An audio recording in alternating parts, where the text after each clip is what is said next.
आप जानते हैं कि स्पॉन्डिलाइटिस नाम की खराब बीमारी है, वो चूने से बिल्कुल ठीक होती है, बहुत जल्दी ठीक होती है। जिनको स्पॉन्डिलाइटिस है उनको कहिए कि रोज गेहूं के दाने के बराबर चूना खाते रहे। तरीका क्या है? आधा कप दही, ताजा दही, खट्टा नहीं होना चाहिए, और दाल जो हम रोज खाते हैं उसमें मिला के, नहीं तो गर्म पानी में मिला के पी लीजिए। ये चूना बहुत अच्छी दवा है हमारे घर के उन सब बच्चों के लिए जिनकी लंबाई नहीं बढ़ रही है। अगर ऐसे बच्चे आपके घर में हैं जिनके बारे में आपको लगता है कि लंबाई नहीं बढ़ रही है, इनको नियमित चूना खिला दीजिए, गेहूं के दाने के बराबर, साल भर खिला दीजिए, लंबाई बहुत बढ़ेगी। जो घर में ऐसे बच्चे हैं जिनकी बुद्धि कम है, मतिमंद बच्चे जिनको हम कहते हैं, मेंटली रिटार्डेड, उन सब बच्चों की सबसे अच्छी दवा ये चूना। 2-3 साल लगातार खिलाइए, गेहूं के दाने के बराबर, दही में नहीं तो पानी में, नहीं तो दाल में। हमारे घर में माताएं हैं जिनकी उम्र 50 वर्ष हो गई है, और जिन माताओं की उम्र 50 वर्ष हो जाती है उनका मासिक धर्म बंद होता है, मासिक चक्र बंद होता है। फिर वो माताओं को जितनी तकलीफें होती हैं मासिक चक्र बंद होने से, उनकी सबसे अच्छी दवा ये चूना ही है। आप उनको कहिए रोज चूना खाएं, गेहूं के दाने के बराबर।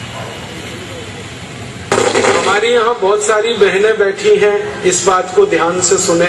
घर में हमारी सभी बहनें और माताएं जो मासिक धर्म की समस्या से परेशान हैं, उनका मासिक धर्म समय से नहीं आता है तो बहुत खून आता है, या उसमें कई बार समय बहुत लगता है, इन सब मासिक धर्म की बीमारियों में दर्द बहुत होता है।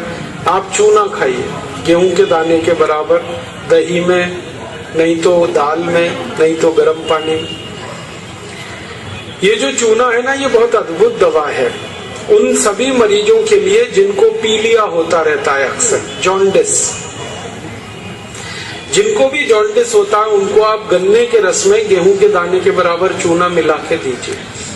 आधा गिलास गन्ने का रस, गेहूं के दाने के बराबर चूना, बहुत जल्दी पीलिया ठीक होगा और बार बार पीलिया होना बंद होगा।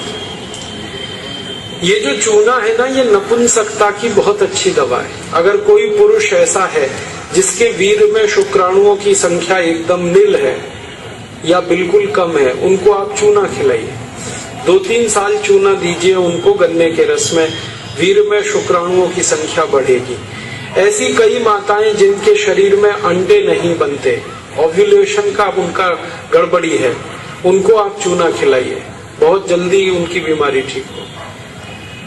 ये जो चूना है ना, आपके रीढ़ की हड्डी में कहीं कोई तकलीफ आ जाए, जैसे कई बार रीढ़ की हड्डी का जो लंबर रीजन है इसमें गैप आ जाता है, L1, L2, L3, L4 के बीच में गैप आ जाता है, इसको ठीक करने की ताकत चूने में ही है।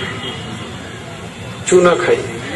कभी हड्डी क्रैक हो जाए तो हड्डी को जोड़ने की सबसे ज्यादा ताकत चूने में, चूना खाइए। एड़ी की दर्द है, पैर की एड़ी का दर्द है, चूना खाइए, ठीक होगा। पंजों में दर्द है, चूना खाइए, ठीक होगा। आपके दांत में अक्सर ठंडा गर्म पानी लगता है तो आप चूना खा लीजिए, बिल्कुल ठीक हो जाए। दांत में कीड़े बहुत लगते हैं, चूना खाइए, नहीं लगेंगे।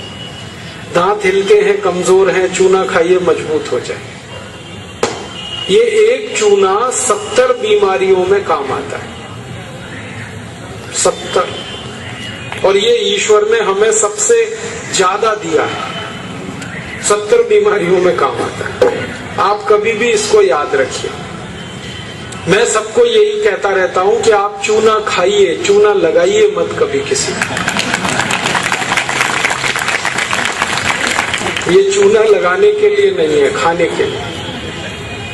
और ये चूना हम खाएं तो 2 ही बातें याद रखनी है। पत्थर वाला खाना है, पत्थर वाला चूना एक आता है, एक सीप वाला भी आता है, तो सीप वाला नहीं खाना, पत्थर वाला। और यही चूना है पत्थर वाला जो पान की दुकान में मिलता है, तो वहां से आप कभी भी ले सकते हैं। इसे याद रखिए।